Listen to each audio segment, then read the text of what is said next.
바울사성의 영성책 128페이지 하단 부분부터 살펴보겠습니다.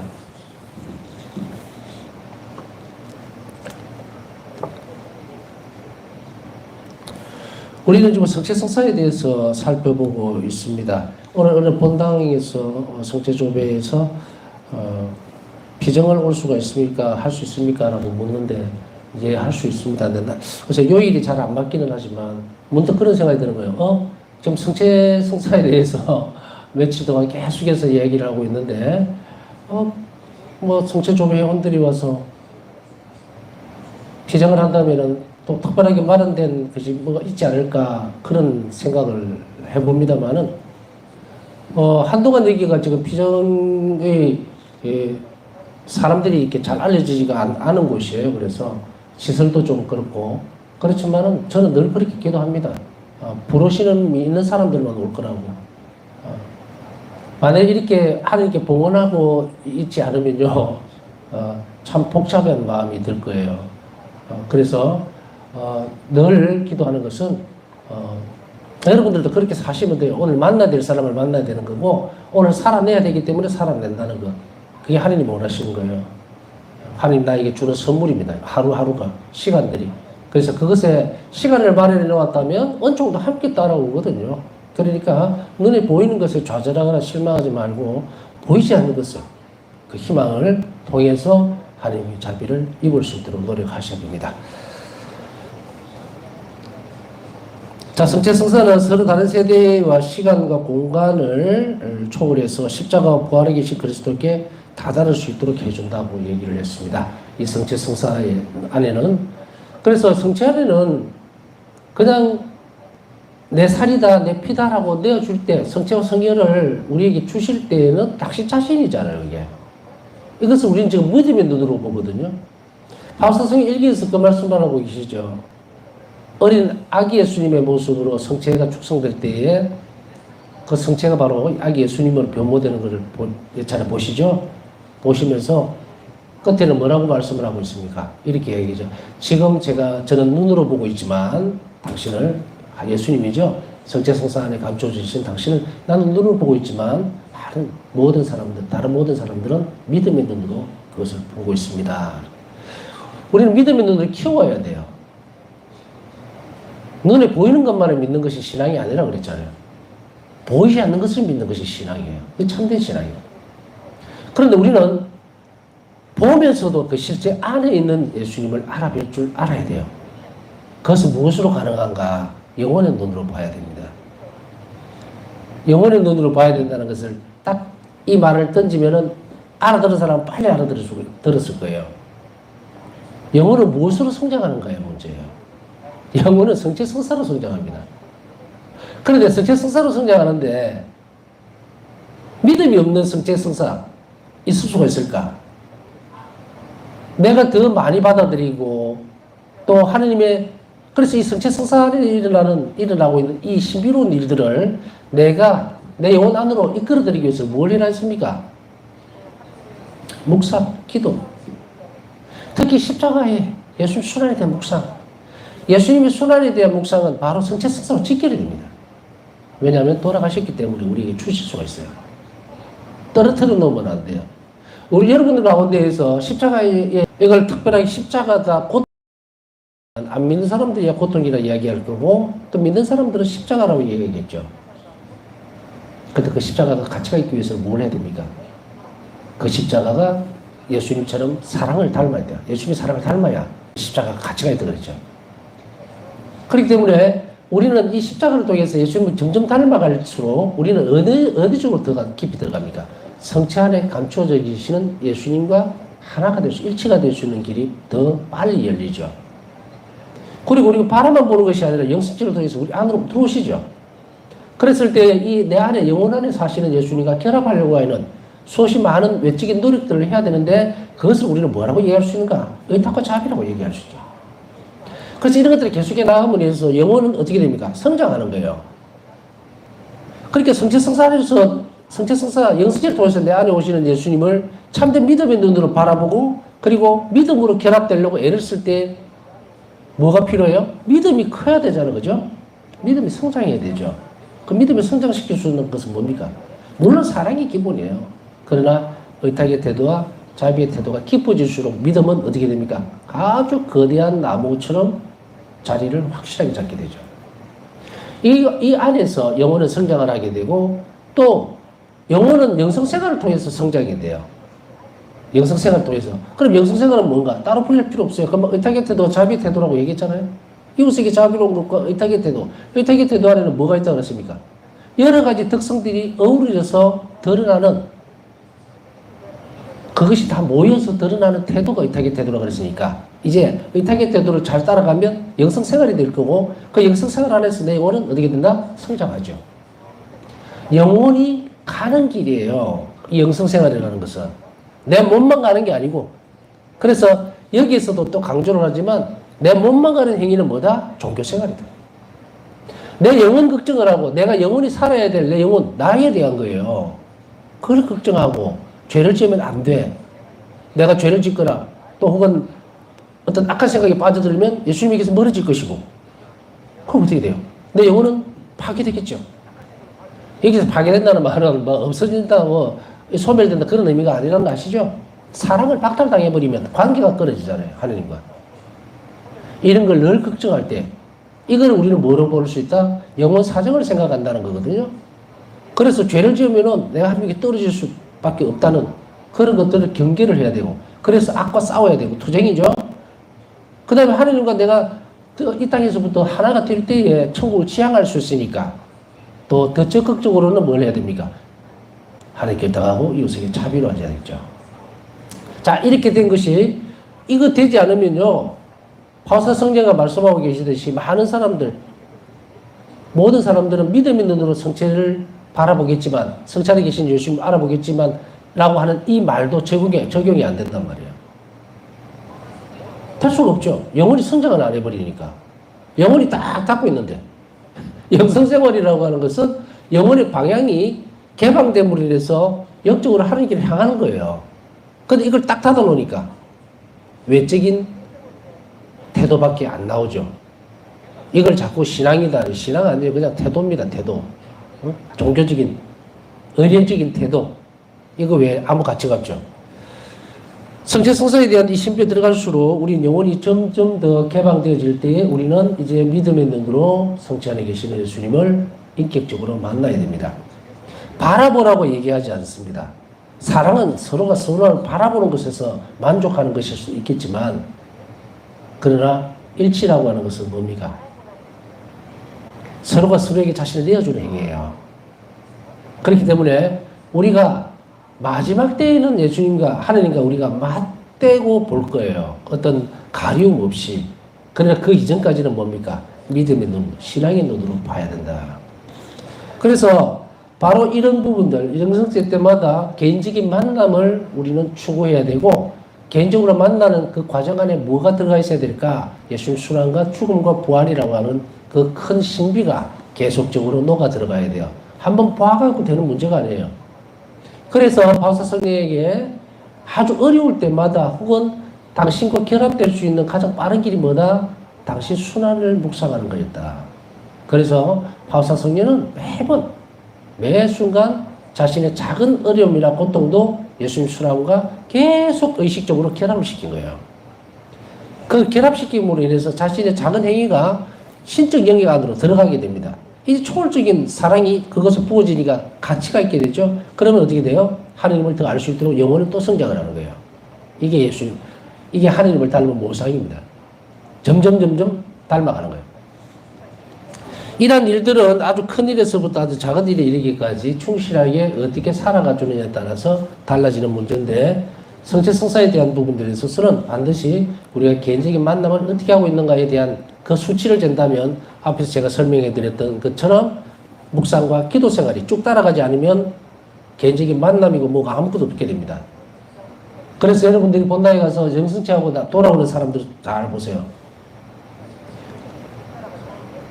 행사같이 돼요. 행사같이. 의식적인 행위같이 그냥 아무것도 없게 돼요. 이랬을 때 얼마나 많은 사람들을 놓치게 됩니까? 사실 본당 안에서 이 공동체 안에서 냉담자들이 더 많을 수도 있어요. 냉담자들이 더 많을 수 있습니다. 아닌 것 같습니까? 영성체 잘하고 고액서사만 잘 본다고 해서 하나님 마음에 드는 그러한 사람들이라고 자신할 수가 있을까? 그렇지 않죠. 하나님을 열렬히 사랑할 때, 하나님 원하시는 것을 늘 줄 수 있을 때, 그럼 공동체의 모습에서 보면, 야, 이 공동체는 잘 가고 있다라고 할 때 그 표시가 어떻게 드러납니까? 한 가지 지표를 하나 딱 이렇게 표준치를 건다면요, 서로가 서로를 내어주는 행위들을 보게 될 때 그 공동체는 참으로 하나님을 닮아가는 공동체예요. 왜? 자비로운 행위들이 이루어지기 때문에. 그런데 대면대면하니 본나신 할 때 이런 말씀들을 많이 어떤 경우에는 많이 듣는 경우가 있어요. 개신교에서 이렇게 개종해서 온 사람들의 경우에 어떤 이야기들을 제일 많이 듣게 되냐면, 아, 신부님 성당에 가니까 도대체가 냉랭 찬 기운이 돌아요 이래요. 개신교 교회 가면 막 환영합니다. 형제님 자매님 막 이렇게 하고 안 나오면 찾으러 가고. 여러분들도 동의하시죠? 그런데 특별한 경우가 없는 경우에는 본당에서 이렇게 봐도 대면대면해요. 그냥 같은 공동체에 속해 있는 이 레지오라든지 이런 사람들만 아이고 반갑다고 인사하고 이런 정도지, 처음 온 사람들에게 있어서는 왔는지 안 왔는지도 몰라요.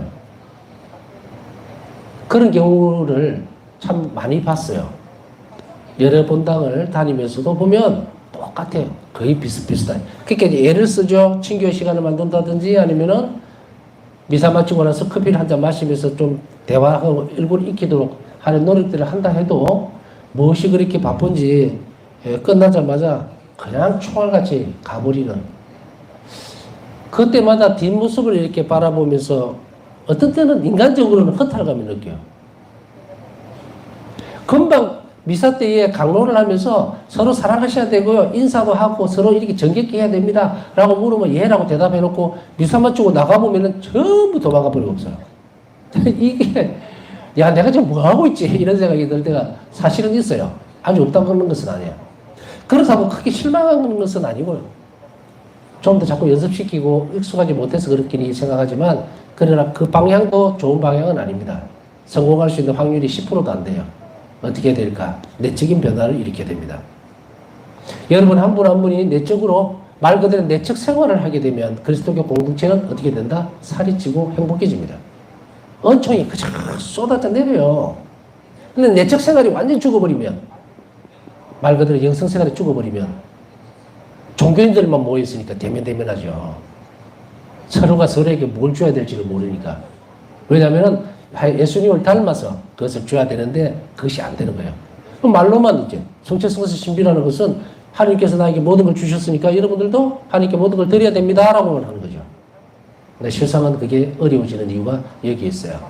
자, 성체성사를 이제 좀 더 깊이 들어가면서 여러분들에게 가르쳐 줍니다. 영성체를 어떻게 해야 될 것인가. 영성체는 바로 내 영혼 안에 계시는, 들어오시는 예수님이에요. 나는 어떻게 준비할 것인가.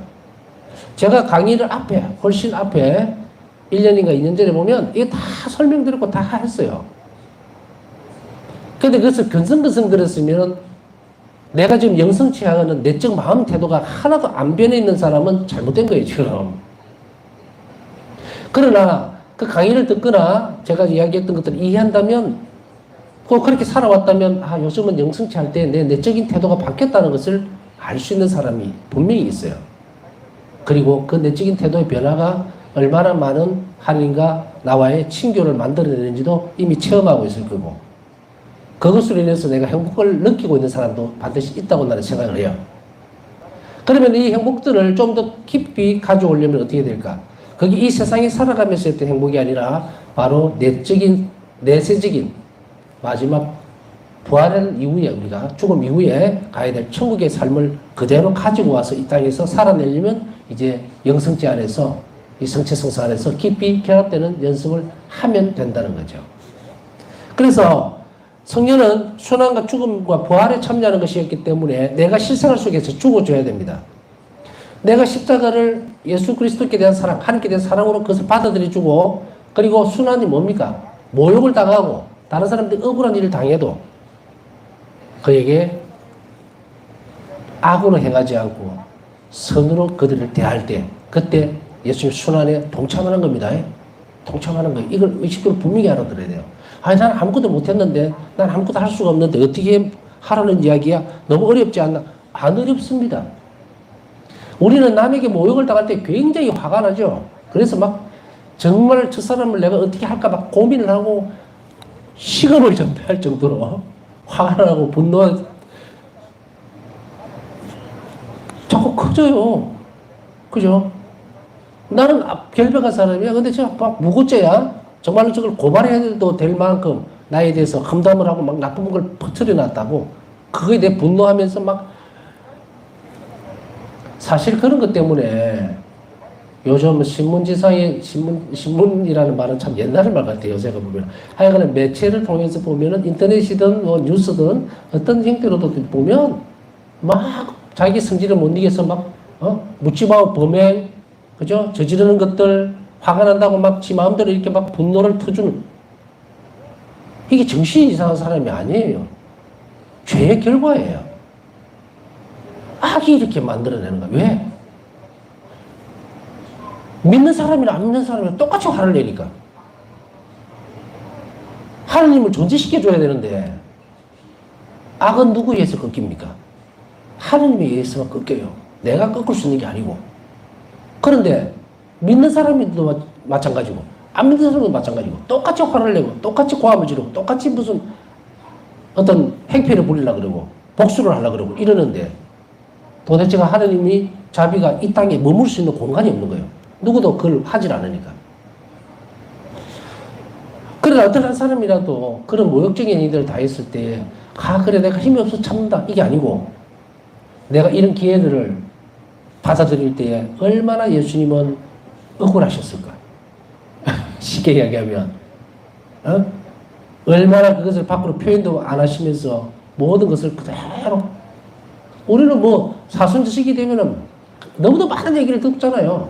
무슨 피정이다, 강의다 듣다 보면 주로 뭐라 그럴까? 예수님의 어떤 일대기에 대해서만 쫙 얘기를 합니다. 예수님 얼마나 고통스러우셨고, 얼마나 모욕을 당하셨고, 막 이렇게 얘기를 해요. 그러면서 우리도 예수님 닮아서 그렇게 해야 됩니다 하는데, 어떻게? 구체적으로. 라고 물으면 대답 안 해줘. 눈에는 없는 이해니. 어떤 사람들이 그러죠. 면담을 하러 와가지고, 신부님 제가 너무 분해서 못 살겠습니다. 못 살겠대요. 분해서 못 살겠대. 분해서 못 살 정도로 되는 사람이 영성체를 왜 합니까? 예수님을 어떻게 닮으려고 그래요? 그럼 이 말 저 말 하겠죠. 그것도 좀 더 나은 상황이라면 제가 참을 수 있겠습니다. 그런데 이거는 그게 아닌 것 같아요. 도대체가 누가 누구를 닮아야 되는 거예요? 바울사성의 일기의 정점을 향해서 가는 모습들을 보면은 뭡니까? 나는 예수님을 닮고 싶었다. 닮을 것이다. 그리고 닮았다. 복음에서뿐 아니고 묵상 가운데 드러났던 예수님의 고난과 고통을 나도 똑같이 겪고 싶었다. 이런 영혼들이 없을 때에 세상은 점점 파괴적이 돼가는 거예요. 자신도 망가지죠. 그렇기 때문에 우리가 이런 것들을 이렇게 드러내주고 내 자신을 내주는 연습을 한다는 것을 의미하는 거예요. 그리고 그 순간에 내가 그 모욕을 참아 넘기고 또 그에게 선으로 되었을 때 예수님은 준비되어 있는 그런 사람에게 주려 하는 그런 은총들이 따로 있어요. 그걸 주는 거예요. 그래서 사람들이 볼 때는 저 사람 참 인내심이 대단하다. 저걸 참고 있네. 내 같으면 막 정말 법적으로 뭘 할 건데 막 이러는 상황이죠. 바로 그 상황에서 여러분들은 어떤 것을 선택하는 것이 맞을까요? 그것은 예수님을 닮으려면 뒤로 물러서는 겁니다. 그리고 기도하는 거예요. 모든 일들을 일목조연하게 수학 공식 풀듯이 이렇게 풀리지는 않습니다. 하나님의 개입이라는 것은. 내가 어떻게 하느냐에 따라 달라지는 거예요. 우리는 1 더하기, 야, 너가 저 사람을 고발하거나 저렇게 하지 않으면 내가 큰일 나. 이건 뭐예요? 사회적 논리입니다. 하나님의 법은 따로 있어요. 그래서 우리가 예수님을 닮고 싶습니다. 그렇기 때문에 나는 이 사람을 용서하겠습니다라고 그 부분을 열어주면 하느님은 존재하게 되죠. 그 실제 안으로 들어옵니다. 들어와서 내가 상상도 못한 은총으로 나를 위로해주고 그 일도 해결이 되죠. 내가 결코 억울하거나 또 혹은 뭐랄까 피해를 입게 하지 않습니다. 비켜준다면, 지키기만 한다면 그것을 가지고서 예수님을 닮아야 돼요. 예수님 순환과 죽음 그거 쓸모없이 됐습니까? 천만이에요. 상상도 못한 은총, 부활이라고 하는 우리의 모든 지력을 다 동원하더라도 이해하지 못하는 그 부활의 영광스러움이 주어졌죠. 우리 이걸 믿는 사람들이죠. 그러면은 우리는 밤낮 없이 그 예수님을 닮을 수 있도록 내 주변 안에서 실행해 나가는 것. 그게 바로 성체성사의 신비예요. 나가서 뭘 하십시오. 성체를 이렇게 하십시오. 공경을 하셔야 됩니다. 그것은 예수님을 딱 붙잡아 놓는 거예요. 묶어 놓는 거예요. 예수님이 성체성사 안에서 나오셔서 활동하시려면 어떻게 됩니까? 내가 필요한 거예요. 그 신비 안으로 여러분들이 한 발 한 발 들어가실 때에 묵상은 반드시 필요한 겁니다. 그래서 아까 얘기했듯이 막 분노 속으로 어떤 일들에 대해서 내가 닮을 수 있는 기회로 항상 교육적인 부분이야. 이 일이 나에게 있었을 때 예수님이 나에게 이걸 통해서 뭘 가르쳐주고 계시는가? 내가 억울하고 지금 화가 나는데 막 달래주지도 못할 망정 왜 그걸 허락하시는가? 그렇게 할 겁니까? 아니에요. 분명히 우리 영적 성장을 위해서 기대하는 것이 있어요. 그러기 위해서 우리는 그 상황을 보지 말고 예수님만을 바라봐야 된다. 그러기 위해서는 우리가 어떻게 됩니까? 나의 작은 고통보다 상상할 수 없는 예수님 순환을 보면 녹아 들어가 버립니다. 그렇게 해서 인간은 성장을 합니다. 성령은 예수님의 실제 현존을 어린 시절에는 단지 믿음으로 믿었으며 이후에는 여러 번 신비적으로 체험을 했습니다. 실제 현존이라고 하는 것은 어린 시절에는 우리 일기를 보더라도 예수님이 어린 시절에 바우사 성령에게 나타나진 않았습니다.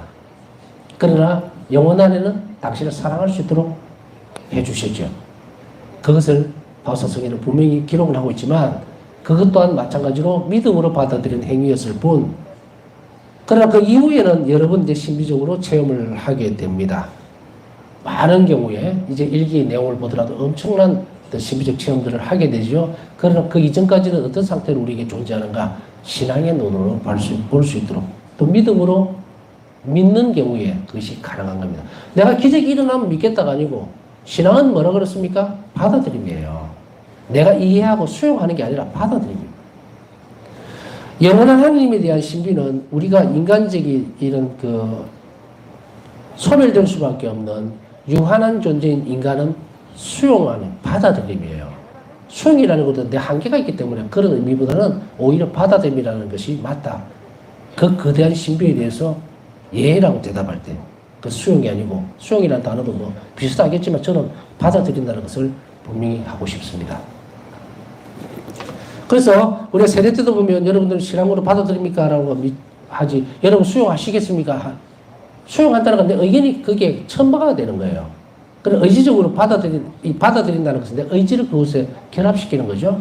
그래서 저는 그 단어가 더 좋기 때문에 그 단어를 쓸 겁니다. 자, 믿음은 받아들입니다. 일기에 이렇게 적고 있습니다. 오늘 미사 시간에 나는 십자가에 못 박히신 예수님을 보았다. 예수님은 십자가에 못 박히신 채 크나큰 고통을 받고 계셨다. 그분의 찌릿듯한 고통이 내 영혼과 내 몸을 꿰뚫었다. 눈에 보이지는 않았지만 그 아픔은 같은 것이었다. 거룩한 미사 시간 또한 얼마나 무섭도록 신비로운 일들이 일어나는가. 미사 중에는 위대한 신비가 진행된다. 우리가 얼마나 큰 신심으로 이 예수님의 죽음을 듣고 또 그분의 죽음을 함께 해야 하는가. 일기 913번에서 914번. 얼마나 큰 신심으로 이 예수님의 죽음을 듣고 또 그분의 죽음을 함께 해야 하는가. 함께 해야 합니다. 예수님 죽음에 동참해야 한다. 그 죽음에 동참하는 것은 뭐라 그랬습니까? 아까 얘기했듯이 내가 실생활 속에서 내 의지를 완전히 죽여버릴 때 하느님 원하신다면 그 의미를 따지지도 않고 원하신다는 그 자체만으로 내가 그것에 투신해버릴 때 그 일을 받아들일 때 그때 바로 죽음에 동참하는 거예요. 우리가 이런 일들과 경험들은 충분히 할 수가 있습니다. 그러나 이것을 실행한다고 할 때는 얼마나 큰 신심이 필요할 것인가. 엄청난 신심이 필요합니다. 그냥 갑자기 신심이라는 게 툭 튀어나오는 것이 아니에요. 앞에 설명했듯이 신심행위라는 것이 있죠. 그 신심행위가 깊어질수록 우리 영혼은, 내적 영혼은 성장을 하게 돼요. 그렇기 때문에 이 일을 하기 위해서 우리가 얼마나 많은 기도와 묵상과 희생이 필요할 건가는 우리는 이미 앞에서 배웠습니다. 이 일이 되지 않으면은 아까 얘기했듯이 어떤 때는 그래요. 보면은 자기 고집이나 자기가 조금만 어떤 해가 가면 그걸 가지고 막 못 살게 구는 사람들이 공동체 안에도 많습니다. 자기 위주로 대접받으려고 그러고 자신이 어떤 일들을 제대로 해주지 않으면 그걸 갖고 큰 소리를 치고 마치 특권을 누리는 듯이 하는 사람들이 한둘이가 아니다. 옆으로 볼 때는 저런 사람들이 왜 성당을 오고 왜 믿을까라고 의심이 들 때도 있지만, 그러나 그 사람의 부족함 때문에 하느님이 선택하신 것이니 인간이 감히 거기에다가 토를 달 필요는 없겠죠. 오히려 그거보다는 교회가 저 사람이 필요라는 것을 줄 수 있을 때, 그때에 그 사람에게는 이 교회가 선물이 되겠죠. 근데 그 사람은 영원히 모를 수도 있어요. 보통 보면은 그렇죠. 본당에 와서 자기가 뭐 하나 되는 듯이 막 큰 소리 치고 사무실에 가서도 뭐 정말 봉사라고 하는 측면에서 서로가 서로에 대해서 형제로 대하지를 못하고 막 윽박지르듯이 나는 무슨 이런 사람이니까 하는 참 없이 보이는 사람들. 없이 보이는 사람들이에요. 그런 사람들은 공동체의 일원으로 살아갈 수 있는 가장 기본적인 틀이 안 되어 있는 사람이에요. 그러니까 우리 형제라고 하는 것은 서로가 서로에게 관대하고 온유해야 된다. 서로가 자비로워지십시오라고 예수님은. 내가 너를 사랑한 것 같이 너희도 서로 사랑하라는 이 안에는 서로가 자비롭게 대하라는 거예요. 엇박지에 그러거나 아니면 막 위세를 세워서 막 하거나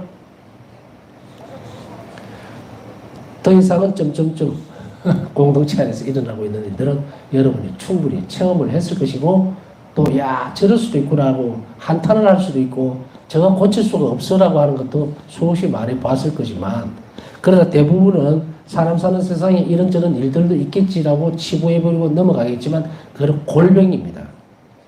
치유가 돼야 됩니다. 무엇으로 치유가 될까? 그 공동체 일원이 서로에게 자비롭도록 될 수 있도록 교육시키고 신심을 키워간다면 그건 자연스럽게 없어지겠죠. 그러나 물리적으로 혹은 분파를 만들어서 이런 식으로 해결을 하려고 하는 것이 사실은 더 많습니다. 안타까운 일이지만. 그럼 이게 내 치료책은 뭡니까? 답은 아까 다 드렸죠. 서로에게 자비로워질 수 있도록 교육시키고 자비신심을 키워나갈 때만 그 병을 치유할 수 있어요. 특정한 공동체에 대한 부분들이 아니고 사람들의 공동체가 되면은 이런 부분들이 다 모이게 되죠. 그래서 우리는 교회를 죄인들의 교회라고 하는 말이 딱 맞는 말입니다. 의인들의 교회는 천국이고 여기는 이 땅에는 죄인들의 교회입니다. 그런데 서로가 죄를 짓는 처지에 뭘 그렇게 잘났다고 더 큰 소리를 치는지. 자, 미사 시간 동안 성령은 종종 아기 예수님 보기도 했다. 앞에서 말씀을 드렸죠. 종종 성체에 축성되는 순간에 아기 예수님 모습으로 드러나는 것을 봅니다.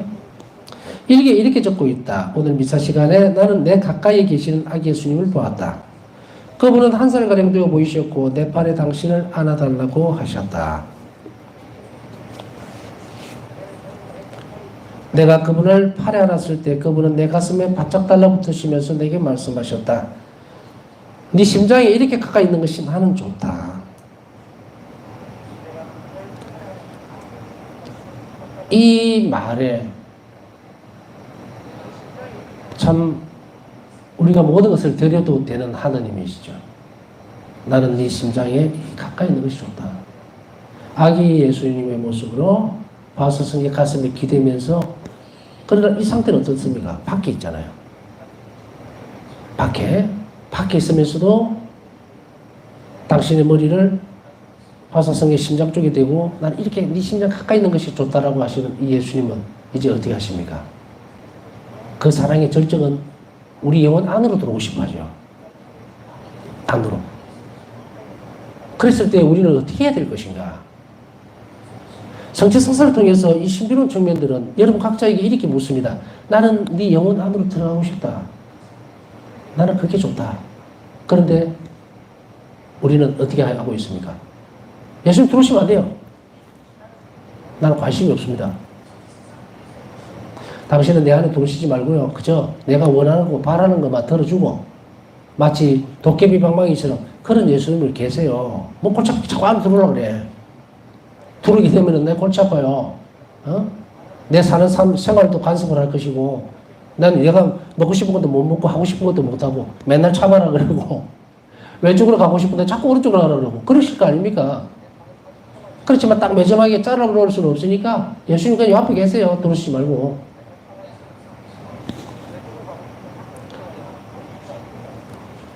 예수님께서 이렇게 말씀하시는 것을 우리는 늘 듣습니다. 이 예수님의 요청을 나는 매일 생각하면서 내 영혼을 어떻게 해야 됩니까? 예수님이 사실 수 있도록 정갈하게 만들어야 됩니다. 여러분 인큐베이터라는 거 아시죠? 미숙아들이 바깥에서 산소호흡을 하면서 이게 균이 많기 때문에 그죠? 무균실에서 인큐베이터라는 저 자세히는 모르지만 하여간에 상식적에서 이야기하면 인큐베이터 안에 아기가 미숙아들을 이제 눕히고 그죠? 그 안에서 이제 케어를 하죠. 조그마한 왜냐하면 미숙하기 때문에 이 세상 우리가 건강한 성인들을 만나면은 이제 균에 대한 부분들은 여러분 아시잖아요. 감기도 건강한 사람이 잘 안 옮기죠. 면역성이 있으니까. 근데免疫체계가 없단 말이에요. 그래서 그 아이를 위해서 케어를 할 때 어떻게 합니까? 인큐베이터를 만들고 산소 공급을 하고 무균실을 만들고 온갖 노력을 다 하죠. 예수님은 어떠실까요? 예수님은 미숙아는 아니지만 상황을 설명을 하자면 그렇다는 거예요. 성체성사로 오시는 예수님은 이 어린 아기의 모습으로 우리에게 드러나신 거예요. 그리고 그 아기의 모습을 드러낸 예수님이 내 영혼 안으로 들어오실 때 이 영혼이 인큐베이터보다 더 정갈하지 않으면 예수님은 어떻게 됩니까? 목숨의 위협을 받죠. 나와 사실 수가 없게 돼요. 오늘 예수님은 네 심장이 이렇게 가까이 있는 것이 좋다라고 하시면서 우리에게 당신 사랑의 고백을 다시 한 번 더 합니다. 성체성사는 다른 한편으로 보면 예수님의 사랑 어린 간증입니다. 그것에 우리가 응답을 어떻게 해야 될지는 앞에서 설명을 드렸죠.